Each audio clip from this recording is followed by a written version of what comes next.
This is Vice Director Ye Sun-ping of Machinery Plant Number 1.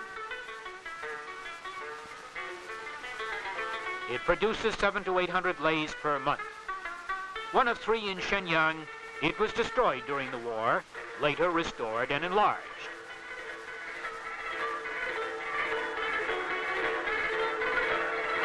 Lathes were based on an East German design.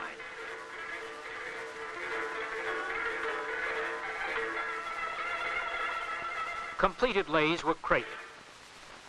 The crates were then rolled to the railroad loading platform.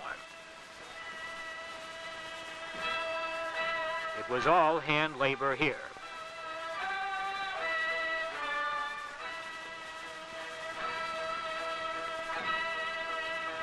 This is the Shenyang Cable Factory and Director Lin Ming-yu. Here, 4,500 workers made cable of all sizes, both aluminum and copper. All processes were completed in this plant, which the communists enlarged following the 1949 takeover. They claim production was 12 times greater than it had been during the Japanese occupation and 20 times more than during the nationalist days. Posters calling the United States bandits and telling the people to surpass United States production.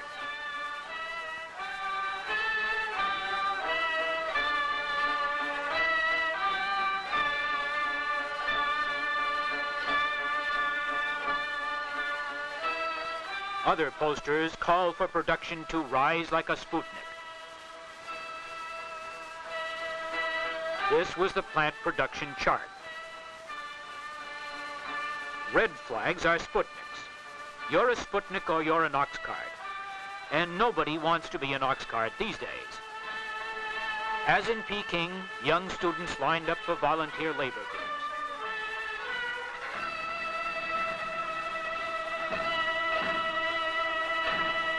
These are young pioneers and members of the Youth League.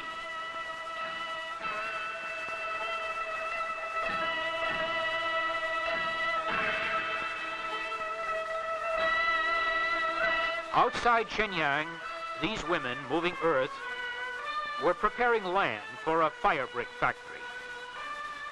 The communists have gone all out to get women's interest and participation in all their programs, especially during the Leap Forward.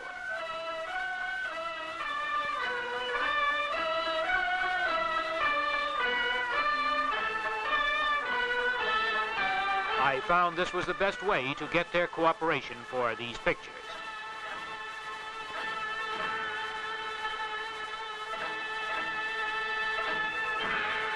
I visited a commune on the outskirts of Shenyang. This was the headquarters of a new commune. It had been founded only 5 days before my arrival. The chairman, Liu Chenyang, 42, headed 60,000 people working about 65,000 acres. 10 factories were also located here. Hogs were the most important product. The chairman told me there were 17,000.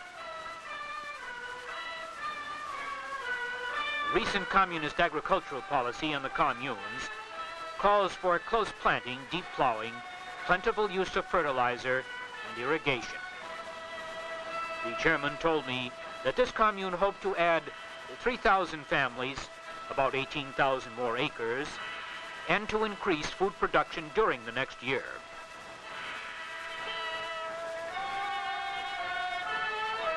It rained on my return trip.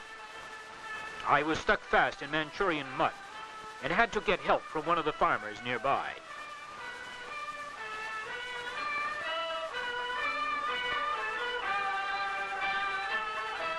The Fushun oil plant.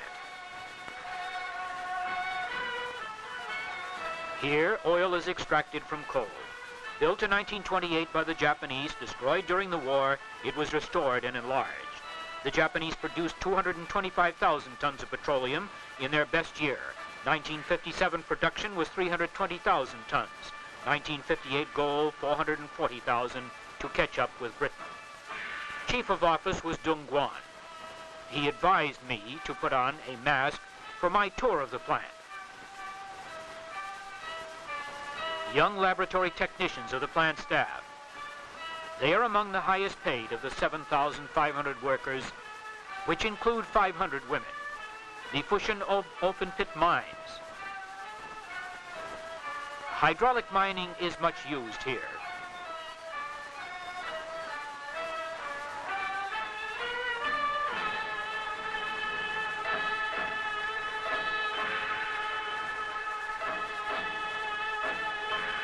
After mining, the coal is loaded on cable cars, then hauled to the surface.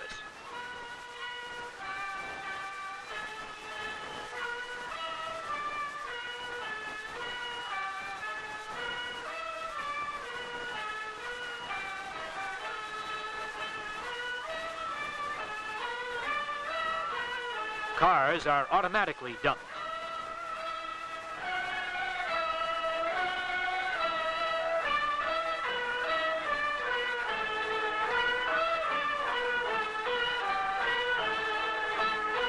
Some of the raw materials from these mines goes to Anshan, the steel company of Anshan. Located 55 miles southwest of Shenyang, it employs over 100,000, including 6,000 women. 1/3 of communist China's steel production comes from these mills, about 3 million tons a year. Under the leap forward, they are trying to increase this to 4 million tons. Coal comes from the Fushan mines. The plant also has its own department store, canteen, and club. Built during the Japanese occupation, the plant has been restored and enlarged following wartime destruction. All kinds of steel products are made. They have 10 open hearth furnaces. It takes about 8.5 hours to run a batch through during the leap forward, an improvement over earlier production figures.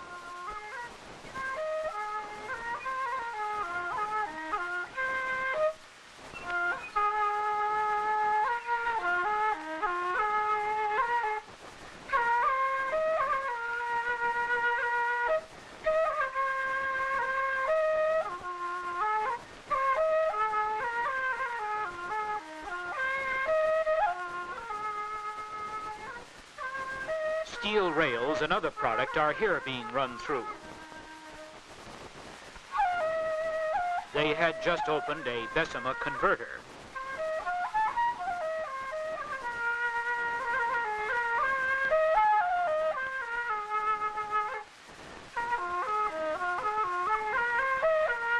To this production is added the output of many small furnaces like this one.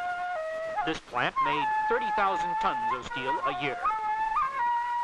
And everywhere in China, near industrial plants and on communes, small furnaces have added their output to the big mills.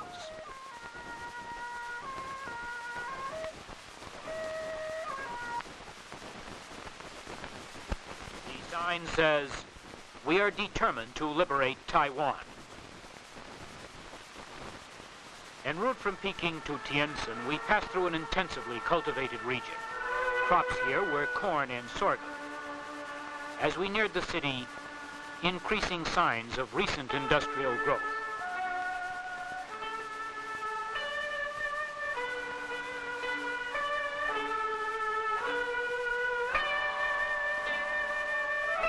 Tientsin is a sprawling city of over 2 million. Located 70 miles southeast of Peking, it is a major industrial and transportation center. We drove through streets crowded with pedicabs and carts. Groups of students and office workers practicing for the National Day parade. The city gave every appearance of rapid growth.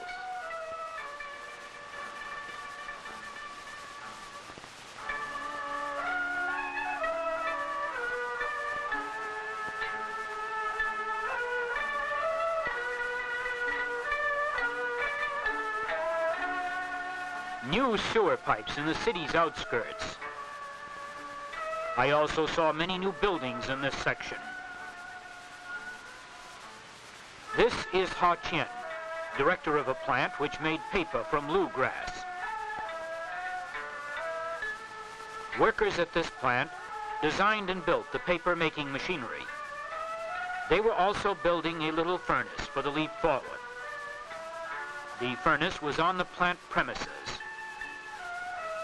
The workers were still building it.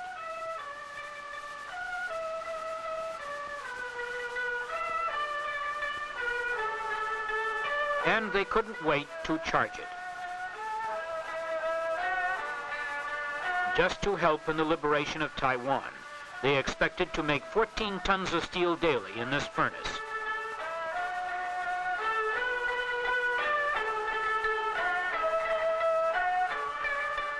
These women winding copper wire belong to a neighborhood co-op of 380 families. In communist China, they are considered to be emancipated from housework to support socialist construction. This co-op was part of a much larger commune of 12,000 households. Communal cooking saved coal, which was used for the leap forward. The commune had its own nursery. Mothers took turns looking after children.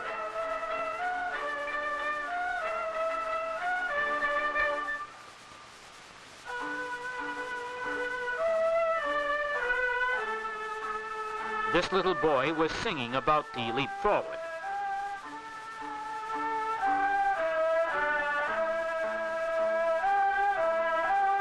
This old man was angry over Taiwan. The co-op maintained a home for the aged.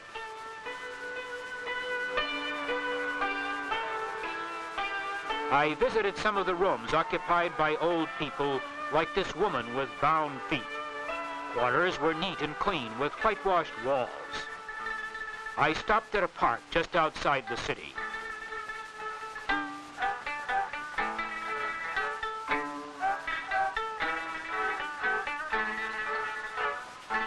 I visited the Tientsin Second Worker Sanatorium.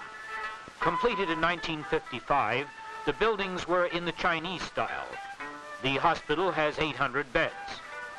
Patients organize their own entertainment. All workers in Tientsin are eligible. Patients attend classes. These girls are knitting as they walk in the gardens. Treatment is for mild cases only and lasts 3 to 6 months. South of Tientsin was the Xuanlin State Farm, one of the few in communist China. Everyone exercises at 10 o'clock.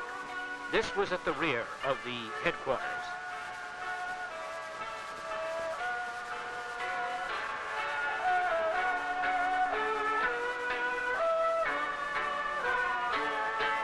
Indoctrination lectures are part of all communist programs.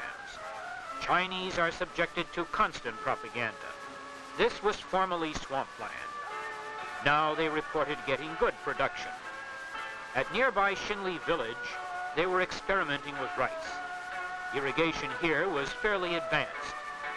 These water wheels were run by a 15-horsepower motor.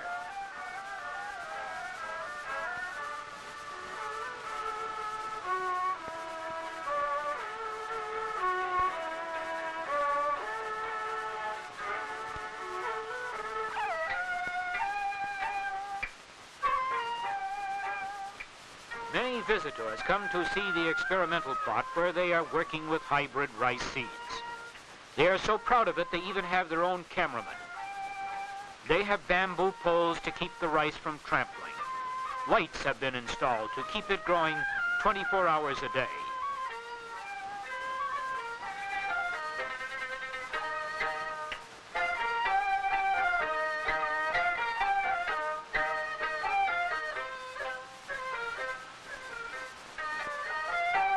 This is the rice they claim is yielding 11,000 bushels an acre.